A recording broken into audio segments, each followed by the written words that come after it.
குக்கு திரை விமர்சனம். அட்டகத்தி தினேஷ் அட்டகாசம் பண்ணியிருக்கிறார். புதுமுகம் மாளவிகா பிரமாதம்.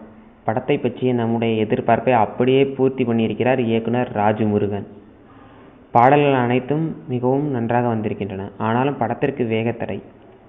இந்த மாதிரி கதை அம்சமுள்ள படங்களை விறுவிறுப்பாக கொடுப்பது கடினம். ஆனாலும் இயக்குனர் வித்தியாசமான திரைக்கதை மற்றும் முன் பின் காட்சியமைப்பின் மூலம் நம்மை பதைபதைப்போடு படம் முழுவதும் உட்கார வைத்து விடுகிறார். அதிலும் கிளைமேக்ஸ் சான்ஸே இல்லை. தெய்வ திருமகள் படத்திற்கு பிறகு நான் பார்த்த அட்டகாசமான கிளைமேக்ஸ். சந்தானம் மற்றும் சூரியின் காமெடிக்கு சற்றும் குறையாத காமெடியை கொடுக்கும் அந்த நண்பன் பாத்திரமும் அவருடைய சிரிப்பும் அருமை. குறிப்பாக அந்த சர்ச் வண்டர்ஃபுல் கவிதை சான்ஸே இல்லை.